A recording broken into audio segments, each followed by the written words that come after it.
Welcome to Mahavision news. Malakpet Yashoda super speciality ఆసుపత్రి వైద్యులు అత్యంత క్లిష్టమైన అత్యవసర శస్త్రచికిత్సను విజయవంతంగా నిర్వహించి రోగి ప్రాణాలు కాపాడామని తెలియజేస్తూ గురువారం నల్గొండలో మీడియా సమావేశం ఏర్పాటు చేసి ఆ వివరాలు వెల్లడించారు. ఈ సందర్భంగా వారు మాట్లాడుతూ తీవ్రమైన పేగు చీలిక, సెప్సిస్, బహుళ అవయవ సమస్యలతో ప్రాణాపాయ స్థితిలో ఉన్న 55 ఏళ్ల రోగి నల్గొండ జిల్లా చిట్యాలకు చెందిన ఉయ్యాల నరసింహ అనే రోగి గత కొన్ని రోజుగా తీవ్రమైన కడుపు దిగువ భాగం నొప్పి, వణుకుతో కూడిన జ్వరం, ఆకలి లేకపోవడం, మల విసర్జన కాకపోవడం వంటి సమస్యలతో బాధపడుతున్నాడని, ఇతర ఆసుపత్రిలో లాప్రోస్కోపిక్ అపెండిక్స్ శస్త్రచికిత్స అనంతరం పరిస్థితి మరింత విషమించడంతో మెరుగైన చికిత్స కోసం మలక్పేట యశోద సూపర్ స్పెషాలిటీ ఆసుపత్రికి వచ్చారని, సమగ్ర వైద్య పరీక్షలు, స్కానింగ్, ల్యాబ్ పరీక్షలు అనంతరం అతనికున్న వ్యాధి నిర్ధారించి రోగి పరిస్థితి అత్యంత ప్రమాదకరంగా ఉండడంతో doctor Venkatesh Sripathi consultant surgical gastroenterologist వైద్య బృందం ఆధ్వర్యంలో రోగికి శస్త్రచికిత్స విజయవంతంగా నిర్వహించి ప్రాణాలు కాపాడామని, అనంతరం రోగి విజయవంతంగా కోలుకున్నాడని తెలిపారు. మలక్పేట యశోద సూపర్ స్పెషాలిటీ ఆసుపత్రిలో అందుబాటులో ఉన్న అత్యాధునిక వైద్య సదుపాయాలు మరి ఏ ఇతర ఆసుపత్రిలో లభించవని, అనుభవజ్ఞులైన వైద్య బృందంతో 24 గంటలు డాక్టర్ అందుబాటులో ఉంటారని తెలిపారు. ఈ కార్యక్రమంలో యశోద సూపర్ స్పెషాలిటీ ఆసుపత్రి director Gorukatti Pavan, unit head K Srinivas Reddy, associate vice president Srinivas Chidra, senior consultant HOD critical care medicine doctor Kaladhar, senior consultant physician doctor Gutta Sisindar Reddy, Enugu Vasukiran Reddy తదితరులు పాల్గొన్నారు. సో చాలా ఇమీడియట్గా ఇక సండే లేదు ఏం లేదు, ఎమర్జెన్సీలో we had to operating. So operation చేశాను, కంప్లీట్ చేశాను. బవల్ మళ్ళీ 2 పక్కల అతికిచ్చేసాం. అండ్ దాని తర్వాత నెక్స్ట్ ఐసీయూ కేర్ అవన్నీ అవసరం పడింది. దాని నుంచి కూడా కంప్లీట్గా రికవర్ అయ్యి షుగర్స్ అవి కంట్రోల్, హైపర్ టెన్షన్ అవన్నీ కూడా కంట్రోల్ అయ్యి, వూండ్ ఇన్ఫెక్షన్ మైల్డ్గా వచ్చింది, అవి అన్నీ కంట్రోల్ అయ్యి finally he's with us fit and healthy.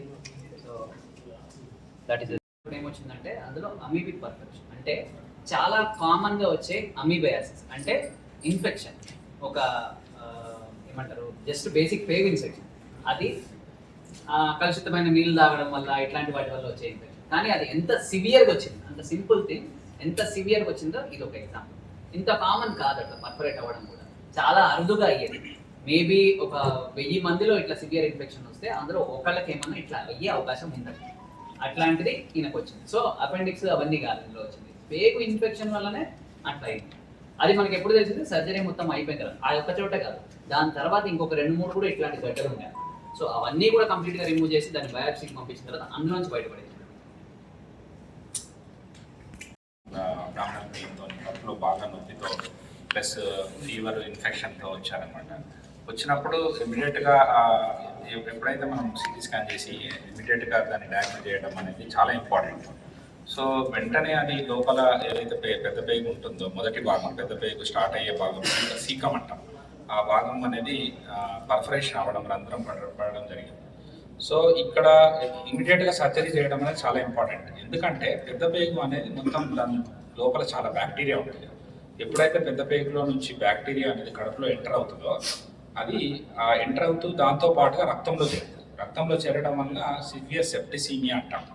So infection అనేది బాడీ అంతా పాకుతుంది. దానివల్లనే తన కిడ్నీ మీద ఎఫెక్ట్ చూపించడం, మల్టీ ఆర్గాన్ డిస్ఫంక్షన్, కొంచెం ఊపిరితిత్తుల మీద ఎఫెక్ట్ చూపించి ఆక్సిజన్ అవసరం పడడం, ఇవన్నీ అవసరం పడి ఇలాంటి టైంలో ఈ సెప్సిస్ అనేది బ్యాడ్ అయితే ఒక్కొక్కసారి మొత్తం వెంటిలేటర్ మీదకి వెళ్ళిపోయి బీపీ అంతా పడిపోయి రోగి ఇమీడియట్గా చనిపోయే ప్రమాదం ఉంటుంది.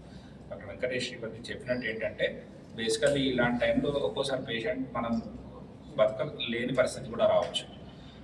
అందుకే ఇమీడియట్గా ఆపరేషన్ చేసిన తర్వాత ఇమీడియట్గా దాన్ని ఆ ఇన్ఫెక్షన్ని తగ్గించడం అనేది ఫస్ట్ ఆపరేషన్ చేసి ఆ బ్యాక్టీరియా బయటకు రాకుండా ఆపుతారు. దాని తర్వాత లోపల ఆల్రెడీ స్ప్రెడ్ అయిన బ్యాక్టీరియాని తగ్గించడానికి మనం యాంటీబయాటిక్స్ ఇచ్చుకుంటూ ఆర్గాన్ సపోర్ట్స్ అన్ని మనం ఏదైతే ఐసీయూలో మన దగ్గర ఐఎండ్ ఐసీయూ ఉంది మలక్పేటలో, అక్కడ మనం ఇమీడియట్గా everything oxygen support, close monitoring. Very important ఏంటంటే ఇలాంటి పేషెంట్స్ యూరిన్ పడిపోవడము, కరెక్ట్గా ఫ్లూయిడ్స్ ఇవ్వకపోతే యూరిన్ సరిగా రాకుండా డయాలసిస్ దాకా వెళ్ళాల్సి రావడము, ఆక్సిజన్ అవన్నీ చూసుకొని ఫ్లూయిడ్ బ్యాలెన్స్ సరిగ్గా మెయింటైన్ చేయకపోతే ఇంట్లో వాటర్ లాగా వచ్చేసి లేదా హార్ట్ మీద ఎఫెక్ట్ చూసి బీపీ పడిపోవడము, ఎఫెక్ట్ ఎక్కువైపోయి వెంటిలేటర్ దాకా వెళ్ళడం, ఇవన్నీ జరుగుతాయి. సో మనం టైమ్లీ ఇవన్నీ ఒక కోఆర్డినేటెడ్గా మల్టీ డిసిప్లినరీ టీమ్తో ఏదైతే డాక్టర్ వెంకటేష్ శ్రీపతి గారు, తర్వాత అదే ICU head of the department నేను, తర్వాత doctor Gutta Shashidhar Reddy physician, senior physician, మేమంతా ఒక కోఆర్డినేటెడ్ మల్టీ డిసిప్లినరీ టీమ్గా ఇన్వాల్వ్ అయ్యి ఈ పేషెంట్ని క్లోజ్గా మానిటర్ చేసుకుంటూ అన్ని ఏదైతే ఆర్గాన్ ఇంజురీస్ అయ్యాయో along with that surgery first primary thing, and then all these things క్లోజ్గా మానిటర్ చేయడం వలన ఇప్పుడు మనకు ఈ అవుట్కమ్ అనేది చాలా బాగా వచ్చింది. సో ఇలాంటి మనకు అన్ని రకాలుగా మల్టీడిసిప్లినరీ అప్రోచ్ ఇలాంటి కేసెస్కి చాలా ఇంపార్టెంట్, అండ్ ఆ ఫెసిలిటీస్ మన యశోద హాస్పిటల్ మలక్పేటలో ఉన్నాయి. సో దానివలన ఇప్పుడు తను మన ముందున్నారు. ఇందుకు మాకు చాలా సంతోషంగా ఉంది, ఎందుకంటే ఏదైనా సిక్ పేషెంట్ బయటకు తీసినప్పుడు యాజ్ ఎ డాక్టర్ ఆ ఆనందం వేరే రకంగా ఉంటుంది. So I thank you everyone and really feel happy ఈ పేషెంట్ మన బయటికి రావడం. ఇప్పుడు ఉన్నాయి కాబట్టి వాళ్ళని ఎలా హ్యాండిల్ చేయగలిగారు, అండ్ అవర్ కొత్త Shashi Reddy sir senior physician, you will explain everything. Thank you. ముందుగా మీడియా మిత్రులకు నమస్కారం అండి. నేను డాక్టర్ గుత్తా శశిరెడ్డి. ఇంతకుముందు కూడా మనకు కలిసాము. మాది నల్గొండనే, శాంతినగర్. నా స్కూలింగ్ అంతా సెంట్ ఆల్బన్స్లో జరిగింది. ఎంబీబీఎస్ ఖమ్మంలో చేశాను, తర్వాత ఎండి విజయవాడలో చేశాను, తర్వాత నిమ్స్లో చేశాను. ఇలా గత 10 సంవత్సరాల నుంచి యశోద మలక్పేటలో ఉన్నాను. పర్టికులర్గా ఈ పేషెంట్ వరకు వస్తే జనరల్గా మనకు అన్నిటికన్నా ఇంపార్టెంట్ ఏంటంటే సండే రోజు మోస్ట్ ఆఫ్ ద ప్లేసెస్లో మనకి డాక్టర్ అవైలబిలిటీ కష్టంగా ఉంటుంది. అందులో MCh super speciality doctor availability అనేది ఇంకా టఫ్.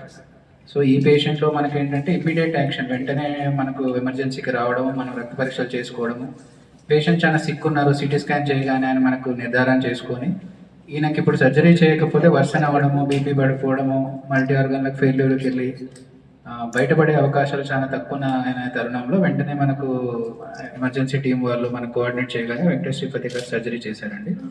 సర్జరీ చేసిన తర్వాత మెయిన్ ఛాలెంజెస్ ఏంటంటే ఇప్పుడు మనకి నార్మల్గానే మోషన్లో బ్యాక్టీరియా అనేది మనకు షెడ్ అవుతుంది. సో ఇది పేగుకు సంబంధించిన ఆపరేషన్ కాబట్టి ఇన్ఫెక్షన్ రిస్క్ అనేది చాలా ఉంటుంది. సో దానివల్ల ఏంటంటే సెప్సిస్ అంటాం, అంటే ఇన్ఫెక్షన్ రావడము, ఫీవర్ రావడము, బీపీ పడిపోవడము, కొంచెం లైట్గా కిడ్నీ ఫెయిల్యూర్లోకి వెళ్ళడము, ఇంకా వర్షన్ అవుతే ప్రొలాంగ్డ్ వెంటిలేషన్, ఒక్కోసారి మొత్తం BP not recoverable shock, death వరకు వెళ్ళే రిస్క్ ఉంటుంది అనమాట.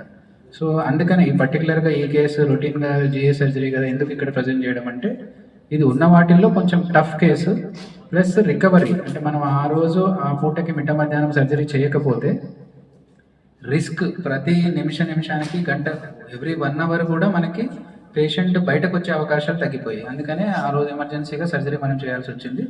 ఇంకోటి ఏంటంటే ఈ పేషెంట్లో పర్టికులర్గా మనకి ఛాలెంజింగ్ ఏంటంటే ఈయన కొంచెం డయాబెటీస్ వల్ల షుగర్ కూడా అన్కంట్రోల్ ఉంది, HbA1c 9 అబోవ్ ఉంది. సో వీళ్ళకి ఏంటంటే ఓల్డ్ హీలింగ్ కూడా చాలా ఇబ్బంది అవుతుంది. ఇప్పుడు వన్స్ మనకు పేగు చెడిపోయినంత వరకు తీసేసి దాన్ని ఎనాస్టమాసిస్ చేసి ఓల్డ్ హీలింగ్ అనేది డయాబెటీస్ కంట్రోల్లో లేకపోయినా టఫ్ అవుతుంది. రెండోది ఏంటంటే ఈ బ్యాక్టీరియల్ ఇన్ఫెక్షన్స్ ఉండడం వల్ల మనం కొంచెం హైయర్ యాంటీబయాటిక్ వాడాల్సి వచ్చింది, తర్వాత వెంటిలేటర్ స్టే. సో ఇవన్నీ కూడా మేనేజ్మెంట్ అనేది టఫ్ అనమాట. సో అదృష్టవశాత్తు ఇందాక మనకు డాక్టర్ వెంకటేష్ శ్రీపతి గారు చెప్పినట్టు, డాక్టర్ కళాధర్ గారు చెప్పినట్టు ఈయనకు అన్నీ కూడా టైంకి జరగడం వల్ల పేషెంట్ని తొందరగా మనం వెంటిలేటర్ నుంచి బయటకు తీసుకురాగలిగాము. తర్వాత ఫర్దర్గా ఇన్ఫెక్షన్ కంట్రోల్కి కొంచెం హైయర్ యాంటీబయాటిక్స్ పెట్టి షుగర్ స్ట్రిక్ట్ కంట్రోల్ చేసుకొని మనం ఇనిషియల్గా ఐసీయూలో ఉన్నప్పుడు ఇన్సులిన్ ఇన్ఫ్యూజన్స్ పెట్టి వన్స్ రూమ్కి షిఫ్ట్ అయ్యాక మనం సబ్క్యూటేనియస్ ఇన్సులిన్ అవి ఇచ్చుకొని ఫైనల్గా మనం ఆయన డిశ్చార్జ్ చేయగలిగాము. మనకు పేషెంట్ రెగ్యులర్ ఫాలోఅప్లోనే ఉన్నారు. ఫస్ట్ 2 రివ్యూస్ వరకు వారు హైదరాబాద్కి వచ్చి చూపించుకున్నారు. ఇప్పుడు రెగ్యులర్గా నల్గొండలో ఫాలోఅప్లో ఉన్నారు. థ్యాంక్ యూ అండి. ముఖ్యంగా ఇక్కడ మన సర్జికల్ గ్యాస్ట్రో సార్ సర్జరీ చేశారు, మ్యాక్సిమం సర్జరీ అయిపోయింది. ఆ తర్వాత మొత్తం పాట కలగా చదువు సార్, అదంతా పేషెంట్ డిశ్చార్జ్ అయ్యేదాకా గుర్తు చేసి చదువు sir. It's multi disciplinary team. ఒకరు సర్జరీ చేసిన వెంటనే వాళ్ళు మొత్తం అనుకుండా 40 డాక్టర్లు కలిసి ట్రీట్ చేస్తేనే పేషెంట్ హ్యాపీగా ఇంటికి వెళ్ళగలిగారు. So it's available in our hospitals. మా దగ్గర అన్ని డిపార్ట్మెంట్స్ ఉంటాయి. So utilise our services. I want to నేను ఒకసారి రిక్వెస్ట్ చేస్తాను నరసింహ గారిని తన యొక్క అనుభవాన్ని పంచుకోవాలనుకుంటున్నాను. Thank you.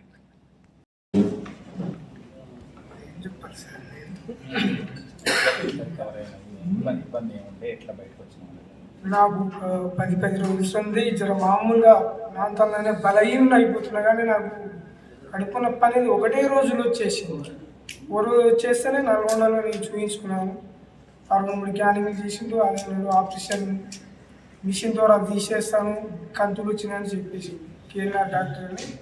ఆ డాక్టర్ కూడా ఇట్లా సలహయ్యా చూసి లోపల కంతులు వచ్చినాయి, పెరుగు వదిలిపోయేటట్టుందని చెప్పేసి యశోద హాస్పిటల్కి వెళ్ళిపోవాలి, మీరు పోయితే అక్కడ సర్జరీ చేస్తారు. ఇది నా నాకు 20 రోజుల సందే ప్రాబ్లం అనిపించింది. నేను ఒక రైతుని వ్యవసాయం చేస్తుండే నాకు ఏం ప్రాబ్లాలు ఏం అనిపించలేదు అంతకుముందు, కానీ ఒక 20 రోజుల సంది మామూలుగా నా అంతా నేనే కుదించిపోవడం ఇట్లా జరిగేది. నాకు ఇంతవరకు కడుపులో ఏమైందని ఇది సాల్వ్ చేయడం అది చూడడం జరిగింది. ట్రీట్మెంట్ బాగుంది, సార్ బాగా సహకరించారు, మంచిగా నేను బతికి బయటపడ్డాను. Sir thanks.